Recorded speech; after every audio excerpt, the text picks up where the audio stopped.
Hi, I'm Beth Faber from the Hydrologic Engineering Center, and this is part one of the lecture on Monte Carlo simulation.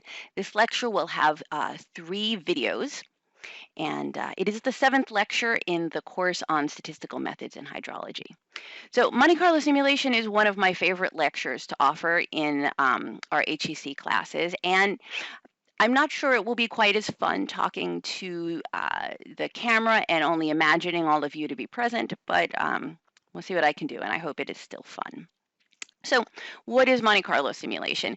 It's really just using random numbers to do stuff in various different ways. You can answer questions that involve probability.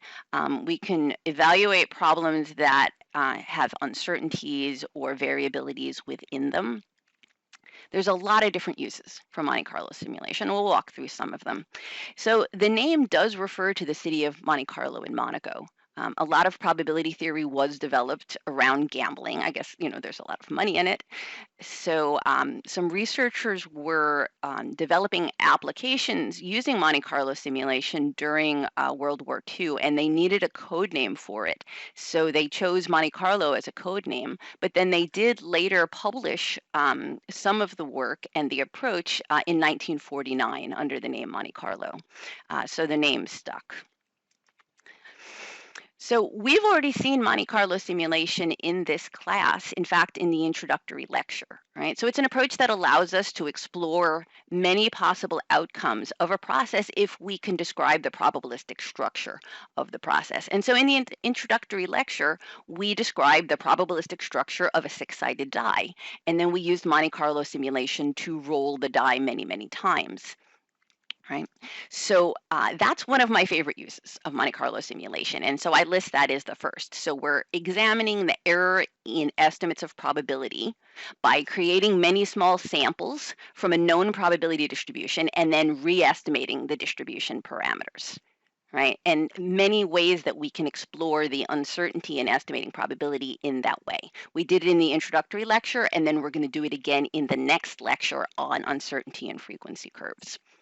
Right? But a more general description of Monte Carlo is computing a function of random variables. And I like to describe this as replacing a random variable with a very large sample of values from its probability distribution, right? A random sample of values, and then using each member of that sample in computation. So the idea is that it's a lot easier to do math on a member of the sample than on the probability distribution itself, because probability distributions often have very ugly equations. So we can even perform an entire deterministic analysis on each sample member and then recombine those sample members into a resulting sample of output, and thus infer a new probability distribution of output, and that is the distribution of the function of the random variable. So replace a probability distribution with a large sample, do all the analysis on all the sample members, maybe repeat our analysis thousands of times, end up with a new output sample, and infer its distribution, right? One nice thing about Monte Carlo simulation is we can evaluate any number of input variables, not just one, without any added complexity, and we'll see that in the next part. So here's an outline for the talk. We've just done the introduction, and then we're going to go through an example of estimating pi. That will be the first video. The second video will be on the theory of Monte Carlo simulation, and it'll be what we're doing, how we generate random samples, and then talking about convergence. Normally, we would do a workshop at that point. This time, we'll do it as a demo. It's a bunch of examples, well, 3 examples that really have nothing to do with hydrology, but they show us uses of Monte Carlo simulation. For this class, you'll be watching all of these videos offline, and we'll get together after the end to do a demo of the workshop together. And then finally, the third video will be applications that actually are relevant to us. And so we'll look at some flood risk analysis, as is done in HEC software watershed analysis tool with the flood risk analysis add-in, so WAT-FRA. And then we'll look a bit at stochastic stream flow generation for water supply. And then the uncertainty analysis we'll do in the next lecture. All right, so starting now with this example of estimating pi. So this is the first application of Monte Carlo simulation that I ever saw, and I found it really fascinating. And so it's the first one that I share here. Right? It's called Buffon's needle problem. And this problem was first stated in 1977, right? So although work was being done on Monte Carlo simulation using computers back in the mid 40s, so I guess they actually did have some early computers in the mid 40s, the theory is not new. And I guess Buffon did some writing stating this idea in 1777, right? And this is a method to estimate pi. So the way it works is we have a needle, and that needle can be dropped on a flat surface that has two parallel lines inscribed on it, maybe a piece of paper with two parallel lines drawn, right? The needle has length L, and it's dropped on a surface with two parallel lines that are distance d apart. So note that distance d is greater than length L of the needle, which means that the needle can cross one line or the other line, but it cannot cross both lines. What we're interested in is the probability that the needle will cross one of the lines. Well, what we're interested in is pi, but along the way, we're interested in the probability that the needle will cross one of the lines. So we have two variables in the dropping of the needle. We have theta, which is the angle at which the needle falls, and then we have a, which is the distance to one of the lines, I guess the closer of the lines, and a can be on either side. Right, so the condition for the needle to cross one of the lines, for the condition to be true, means that distance A has to be less than L sine of theta. And when that's true, the needle will have crossed a line. So doing some math, some geometry and trig and some calculus, we can come up with the probability of the needle crossing one of the lines is 2 times the length of the needle divided by d divided by pi. Right? So now we have pi in our equation. We also have two things that are known, and we have something that we can estimate, which is probability. So this is where it becomes a probabilistic problem, right? So what we want to do is solve for pi. So we can approximate the probability of the needle crossing the line by actually doing the experiment and dropping the needle and seeing how many times it crosses the line. Right? So we drop a needle on a surface that has the two parallel lines on it, and we just compute the relative frequency of how many times the needle crossed the line.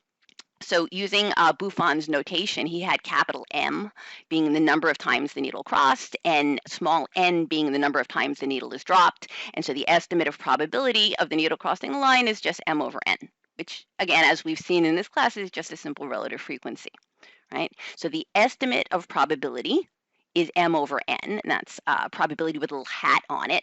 And we've already said that probability was equal to 2L over d pi. So given our estimate of probability M over N, we can solve for pi, right? So now we have an estimator for pi based on performing this experiment. Now, as far as I know, Buffon did not perform the experiment, or if he did or she did, it isn't noted. But the next part of the story happens in 1864, and there's a sea captain named Captain Fox. He was injured, and during his recovery and convalescence, he read about Buffon's needle problem, and he decided to try it and record his results. So in this table on the right, we have the results of Captain Fox and his experiments. So he started with a needle that was 3 inches long and parallel lines on a page or a table that were 4 inches apart. He dropped his needle 500 times and counted that it crossed a line, one line or the other, 236 times, and he computed an estimate of pi at 3.178. Right? And that's not too bad. But he seems to have noticed that he did not have quite enough randomness in theta, perhaps in the angle at which the needle dropped. Maybe his arm was the thing that was injured, or maybe he just noticed that in a human wrist, you just really don't have the ability to be completely random in the angle. So what he did is he got a rotating surface, and I'm imagining this was like a lazy Susan of some kind. And so a rotating surface that he could put his page with parallel lines on it and then drop the needle. So he did the experiment a second time with rotate the surface and drop the needle, rotate the surface and drop the needle again. He did it the second time 530 times, needle crossed 253 times, and then his estimate of pi was 3.1423, right? That is actually quite impressive. It's closer. I've put a few decimals of pi down here on the bottom. So I imagine that if he did actually know pi at that point, he was pretty impressed with his efforts. But there's another version of this problem that he decided to work with, and that is bringing the lines a little bit closer together. So if you noticed in the other version of the experiment, the needle could only cross one line. There's another version of the experiment where the needle can cross both lines, right? So he used a 5-inch needle, and the lines only 2 inches apart. And in that case, he did the needle dropping 590 times. With the ability to cross both lines, he had 939 crosses. And then his estimate of pi was 3.1416. So very impressive way to estimate pi. And good job by Captain Fox. I think what would be really interesting, he only published his final results, but if we could have seen his results, we'd see that as he was dropping the needle, if he had recomputed pi each time after every drop, we'd have seen the estimate of pi being really far off at the beginning, but getting closer and closer to the right value as he proceeded through all of his trials and getting to these really close answers at the end, right? So this is Monte Carlo simulation convergence, and we would see that if we could plot his trials. Right, so here at the bottom, I've got some links to pages where you can look at a simulation of Buffon's needle problem. These are old, actually, so you'd be better off just searching Buffon's needle problem now and finding a page that would simulate it for you. And it's an interesting thing to do. So I'm not that fond of math. And so I came across another method for estimating pi that had math that was a little easier for me to do. And so here's another way to estimate pi. Imagine you have a unit square, sides equal to 1, area equals 1. And then we're going to inscribe a quarter circle inside the square, so radius of 1. And so the area of that unit circle, or the quarter of the unit circle, is pi r squared over 4, or just pi over 4 with a radius of 1. So the ratio of the area of the circle to the area of the square is just pi over 4. Right? So why does that matter? Well, now we can solve for pi as the ratio of the areas times 4. Right? Now in this case, we've got this square and circle on our surface, and if we were to imagine dropping grains of sand onto the surface, then the occurrence of the grains of sand falling in the circle as opposed to not falling in the circle would be that ratio of areas, right? And so we could approximate the ratio of areas by this random experiment and so estimate pi. So I didn't really want to drop sand onto a square, so I instead decided to use the same method I use for rolling dice, which is generate random numbers in Excel, right? So we put the unit square on a Cartesian coordinate system. Each side is 0 to 1, generate then uniformly distributed random numbers. So one for each axis, and so every pair x and y gives us a location on the square and circle, and gives us therefore randomly dropped points. Then the condition for being inside the circle is that y has to be less than the square root of 1 minus x squared. And if that is true for any of the points, then the points are inside the quarter circle. So as you can see, it was true for the green points and it was not true for this red point. Right? So I did this for 1,000 random pairs. 79% of my pairs were within the quarter circle, and so my estimate of pi was 3.16. Okay? That's not as good as Captain Fox got using Buffon's needle problem. So I decided to try it again. In fact, I tried it 100 times because when you're generating random numbers in a spreadsheet, it's very easy. So the histogram with bars in blue are the estimates I got with 100 repeats of the experiment based on 1,000 points. So actually, my estimate of 3.16 was one of the better ones, and I had estimates that were quite a bit further off. Right. So I went ahead and tried the same experiment with 1,000 points. Again, not much harder in a spreadsheet that is generating random numbers for me. And so the pink histogram is from 100 repeats of doing the experiment with 1,000 points. And as you can see, the spread is much less, and I have a lot more values closer to the true value of pi. So a 10,000 points works much better than 1,000 points, and that's not surprising. And in fact, if I wanted to get a really good estimate of pi, I would just pool all of this information together. Right, but I'm not really interested in the value of pi here. What I'm interested in is the fact that doing it with more points gave me more accuracy than doing it with less points. And so this ended up being another study of how accurate this estimator is based on the sample size I can generate, right? But Buffon's method was definitely better than the quarter circle in the square method. Right. Okay, so that is the end of video 1. And next video, we're going to move on to the theory of Monte Carlo simulation. See you in video 2.